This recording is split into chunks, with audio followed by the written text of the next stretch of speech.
झारखंड के दिल में इंडी और एनडीए के बीच है असली मुकाबला। दक्षिणी छोटानागपुर के 5 जिलों की 15 सीटों पर होगा दलों का लिटमस टेस्ट। पिछली बार झामुमो कांग्रेस ने 9 सीटें जीतकर भेद दिया था भाजपा का किला। सीधे मुकाबले को त्रिकोणीय बनाने में जुटे हैं एनोस एक्का और जयराम महतो। नमस्कार, आजाद सिपाही के खबर विशेष में आपका स्वागत है। मैं हूं राहुल सिंह।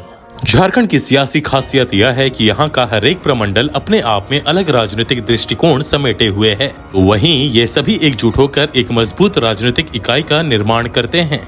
दूसरे शब्दों में कहा जाए तो झारखंड उस रेलगाड़ी की तरह है जिसका हर एक डिब्बा अपने आप में एक इकाई है, लेकिन जब ये डिब्बे एकजुट हो जाते हैं तो एक रेलगाड़ी बना लेते हैं। झारखंड का दक्षिणी छोटानागपुर प्रमंडल भी इसी तरह इस रेलगाड़ी का एक डिब्बा है, या यूं कहें कि इस रेलगाड़ी का इंजन है। यह प्रमंडल राजनीतिक दृष्टिकोण से बेहद महत्वपूर्ण है, क्योंकि राजधानी रांची इसका एक जिला है।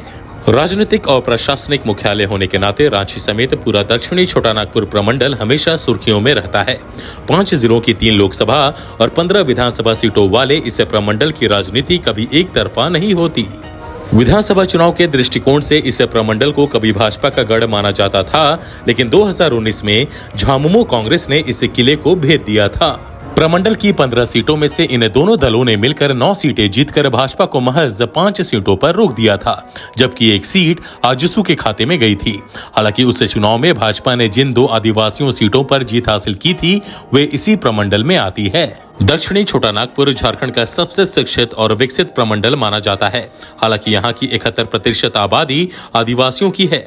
इस प्रमंडल ने झारखंड बनने से पहले और बाद में कई अवसरों पर इलाके को नई दिशा दी है, और इस बार भी यहाँ राजनीति की नई इबारत लिखे जाने की संभावना दिखाई दे रही है। क्या है प्रमंडल की 15 विधानसभा सीटों का राजनीतिक परिदृश्य और क्या हो सकते हैं यहाँ के चुनावी मुद्दे, बता रहे हैं आजाद सिपाही के विशेष संवाददाता राकेश सिंह। झारखंड विधानसभा के पहले चरण के चुनाव में अब महज 5 दिन बाकी हैं। 13 नवंबर को होने वाले मतदान के लिए चुनाव प्रचार 11 नवंबर को खत्म हो जाएगा। पहले चरण में दक्षिणी छोटानागपुर प्रमंडल की 15 में से 13 सीटों पर मतदान होगा। मतदान की तारीख नजदीक आने के कारण यहाँ चुनाव प्रचार अभियान चरम पर है। दक्षिणी छोटानागपुर प्रमंडल को राज्य की हृदय स्थली कहा जाता है, क्योंकि राज्य की राजधानी रांची इसी प्रमंडल में है। वैसे तो यह प्रमंडल हर दिन किसी नई राजनीतिक गतिविधि का गवाह बनता है, लेकिन इस बार मामला थोड़ा अलग है, क्योंकि इस प्रमंडल ने जहां भाजपा को झटका दिया है वहीं कांग्रेस को नई ताकत दी है। दक्षिणी छोटानागपुर प्रमंडल 5 जिलों रांची, खूंटी, गुमला, लोहरदगा और सिमडेगा में फैला हुआ है।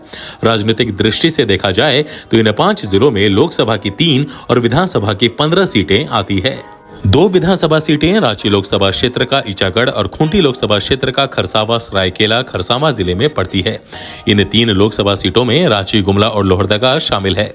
इनमें से 2 पर कांग्रेस का कब्जा है, जबकि रांची सीट भाजपा के पास है। कांग्रेस के कब्जे वाली संसदीय सीटें आदिवासियों के लिए आरक्षित हैं। जहां तक विधानसभा सीटों का सवाल है तो 15 सीटों में 5-5 सीट कांग्रेस और भाजपा के पास, 4 सीट झामुमो के पास और 1 सीट आजसू के पास है।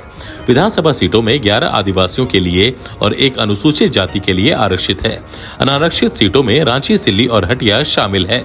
2019 के विधानसभा चुनाव में इस इलाके में एनडीए बिखर गया था, जिसका फायदा झामुमो, कांग्रेस और राजद गठबंधन ने उठाया और 15 में से 9 सीटों पर धमाकेदार जीत दर्ज की थी। इस बार एनडीए एकजुट है। आजसू पार्टी फिर से एनडीए में है। बाबूलाल मरांडी की पार्टी झारखंड विकास मोर्चा का भाजपा में विलय हो गया है। जदयू और लोजपा भी साथ है। दोनों गठबंधन फिलहाल बराबरी पर दिख रहे हैं। 19-20 का ही फर्क है। इसके बावजूद अगर किसी गठबंधन के पक्ष में माहौल बन गया तो परिणाम बदल सकते हैं। इलाके की 2 लोकसभा सीटें कांग्रेस के पास। 2024 के लोकसभा चुनाव के आंकड़ों को देखा जाए तो इंडिया ब्लॉक को नुकसान होता नहीं दिख रहा है।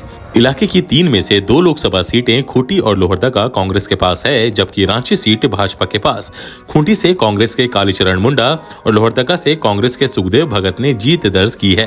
रांची से भाजपा के संजय सेठ सांसद हैं। रांची जिले में है 7 विधानसभा सीटें। जिलों के हिसाब से देखा जाए तो रांची जिले में 7 विधानसभा सीटें हैं। इनमें मांडर विधानसभा सीट लोहरदगा संसदीय क्षेत्र में और तमाड़ विधानसभा सीट खूंटी संसदीय क्षेत्र में पड़ती है। इन 7 विधानसभा सीटों में से भाजपा के पास 3, कांग्रेस के पास 2, झामुमो के पास 1 और आजसू के पास 1 सीट है। इस बार के विधानसभा चुनाव की खास बात यह है कि कांके को छोड़कर सभी सीटों पर पुराने प्रतिद्वंदी ही मैदान में हैं। सिमडेगा जिले में एनोस एक्का बना रहे त्रिकोण। सिमडेगा जिले की सिमडेगा और कोलेबिरा सीट पर भी अभी कांग्रेस का ही कब्जा है। वहां इस बार भी सिटिंग विधायकों को ही मैदान में उतारा गया है। भाजपा ने भी पुराने प्रत्याशियों को ही टिकट दिया है। कहा जा रहा है कि इन दोनों सीटों पर मुकाबला कांग्रेस और भाजपा के बीच है, लेकिन पूर्व मंत्री एनोस एक्का त्रिकोण बनाते दिख रहे हैं। उनकी झारखंड पार्टी ने सिमडेगा से उनकी बेटी आइरिन एक्का और कोलेबिरा से बेटे विभव संदेश एक्का को उतार दिया है। दोनों ने त्रिकोणीय संघर्ष की स्थिति पैदा कर दी है। चुनाव के दौरान एनोस एक्का जेल से बाहर हैं। इससे सभी पार्टियों के अंदर बेचैनी दिख रही है। एनोस के इलाके में मजबूत पकड़ है। आय से अधिक संपत्ति मामले में सीबीआई की विशेष अदालत ने उनको 7 साल की सजा सुनाई है। वैसे सिमडेगा का समीकरण भी दिलचस्प है। जब भी गैर ईसाई मतदाता एकजुट होते हैं, भाजपा चुनाव जीत जाती है। 2024 में भी भाजपा की विमला प्रधान चुनाव जीती थी। हालांकि कोलेबिरा में राज्य गठन के बाद से भाजपा चुनाव नहीं जीत सकी है। लोहरदगा गुमला में भाजपा के पास खोने को कुछ नहीं। लोहरदगा संसदीय क्षेत्र के तहत 2 जिले आते हैं, लोहरदगा और गुमला। इन दोनों जिलों में 4 विधानसभा सीटें हैं। इनमें से 3 पर झामुमो का कब्जा है, जबकि 1 पर कांग्रेस का। इन दोनों जिलों में भाजपा के पास खोने के लिए कुछ भी नहीं है, लेकिन उसने अपने 2 पूर्व सांसदों सुदर्शन भगत और समीर उरांव को क्रमशः विशुनपुर और सिसई से उतारकर मुकाबले को दिलचस्प बना दिया है।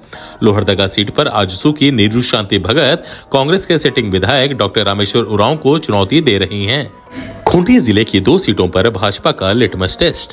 अब बात खूंटी की, जिसकी 2 विधानसभा सीटें खूंटी और तोरपा पर अभी भाजपा का कब्जा है। 2019 के विधानसभा चुनाव में आदिवासियों के लिए आरक्षित यही 2 सीटें थीं, जिन पर भाजपा को कामयाबी मिली थी। इसलिए इस बार ये सीटें भाजपा के लिए बेहद चुनौतीपूर्ण है। भाजपा ने अपने दोनों सिटिंग विधायकों पर भरोसा जताया है, जबकि झामुमो ने खूंटी से राम सूर्य मुंडा और तोरपा से सुदीप गुड़िया को उतारा है। खूंटी विधानसभा सीट पर पिछले 24 साल से भाजपा का कब्जा है, जबकि तोरपा सीट 2014 में झामुमो को पॉलू सूरीन के हाथों गंवाने के बाद 2019 में कोचे मुंडा ने दोबारा जीती थी। दक्षिणी छोटानागपुर प्रमंडल का चुनावी इतिहास। झारखंड राज्य गठन के बाद झारखंड में अब तक 4 विधानसभा चुनाव हुए हैं। इनमें से 3 चुनावों में इस प्रमंडल की सबसे ज्यादा सीटों पर भाजपा ने जीत दर्ज की है। इसलिए दक्षिणी छोटानागपुर प्रमंडल को भाजपा का गढ़ कहा जाने लगा था। लेकिन 2019 में कांग्रेस और झामुमो ने इस गढ़ को भेद दिया था। इस प्रमंडल का राजनीतिक इतिहास बताता है कि 2005 के चुनाव में भाजपा को 7, 2009 में 5 और 2014 में 8 सीटें मिली थीं, जबकि कांग्रेस को 2005 और 2009 में 3-3 सीटें मिली, लेकिन 2014 में एक भी सीट जीतने में उसे कामयाबी नहीं मिली थी। 2019 के विधानसभा चुनाव में यह पूरा खेल पलट गया और इस प्रमंडल में झामुमो कांग्रेस के गठबंधन ने जोरदार वापसी की। उस बार भाजपा केवल 5 सीट ही जीत सकी, जबकि कांग्रेस ने 5 और झामुमो ने 4 सीट जीतकर उसके गढ़ को ध्वस्त कर दिया था। आजसू पार्टी को एक भी सीट नहीं मिली थी। 2019 के बाद इस प्रमंडल की 2 सीटों लोहरदगा और कोलेबिरा में उपचुनाव हुए और दोनों बार ही कांग्रेस को सफलता मिली। 2019 के चुनाव में भाजपा ने राज्य की 28 आदिवासी सीटों में से जिन 2 सीटों खूंटी और तोरपा से जीत हासिल की थी, वे दोनों इसी प्रमंडल में हैं। प्रमंडल का जातीय समीकरण। 2011 की जनगणना के अनुसार दक्षिणी छोटानागपुर की आबादी 55 लाख से अधिक है। इनमें 72% से अधिक आदिवासी हैं, जबकि 6% अल्पसंख्यक, 5% अनुसूचित जाति और ओबीसी और बाकी 17% सामान्य जाति के हैं। जातियों के राजनीतिक झुकाव को देखने से पता चलता है कि यहाँ कभी आदिवासी भी भाजपा के समर्थक हुआ करते थे, लेकिन 2014 के बाद हुए पत्थलगड़ी आंदोलन और बाद में तत्कालीन भाजपा सरकार के खिलाफ पैदा हुए आक्रोश ने आदिवासियों को भाजपा से अलग कर दिया। खूंटी, सिमडेगा, गुमला और लोहरदगा जिलों में भाजपा का जनाधार कम होता गया, जबकि झामुमो और कांग्रेस ने लगातार यहां अपनी पैठ बढ़ाई। पिछले 5 साल में सत्ता से बाहर रही भाजपा ने इस इलाके में खूब मेहनत की और इस बार उसे भरोसा है कि वह परिणाम को अपने पक्ष में कर लेगी। 2024 का परिदृश्य। दक्षिण छोटानागपुर प्रमंडल की 15 सीटों पर फिलहाल स्थिति साफ नहीं है। चुनावी मुद्दे तो धीरे धीरे आकार ले रहे हैं, लेकिन इन मुद्दों पर वोट कितना पड़ेगा यह अब तक तय नहीं है। सत्तारूढ़ झामुमो कांग्रेस राजद का गठबंधन मजबूती से चुनाव मैदान में उतरने के लिए तैयार है और उसके पास पिछले 5 साल की उपलब्धियों का हिसाब भी है। हाल के दिनों में शुरू की गई योजनाओं ने चुनावी परिदृश्य को बहुत हद तक प्रभावित किया है। दूसरी तरफ भाजपा और आजसू को दोबारा एक हो जाने के बाद से राजनीतिक परिदृश्य रोचक हो गया है। भाजपा और आजसू ने 2019 में अलग होकर चुनाव लड़ा था, लेकिन इस बार दोनों की संयुक्त ताकत सत्तारूढ़ गठबंधन के सामने बड़ी चुनौती पेश करेगी। पिछले 5 साल में भाजपा ने जिस संकल्प और मजबूती से खुद को जनता के बीच रखने की कोशिश की है, उसका उससे सकारात्मक परिणाम मिलेगा।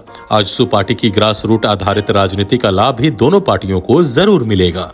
इन परिस्थितियों में यह तय है कि आसन विधानसभा चुनाव दक्षिण छोटा नागपुर की 15 सीटों पर किसी भी दल के लिए आसान नहीं होगा। इन सीटों पर न केवल दलों और प्रत्याशियों का जनाधार तौला जाएगा, बल्कि पिछले 5 साल के दौरान हुए विकास के कामों पर भी लोगों की राय अहम होगी। आज के आजाद सिपाही के खबर विशेष में बस इतना ही। देश विदेश की और भी अधिक जानकारी के लिए आप पढ़ते रहिए अपना लोकप्रिय दैनिक अखबार आजाद सिपाही। और हाँ, आप हमारे इस YouTube चैनल को जरूर सब्सक्राइब करें। धन्यवाद।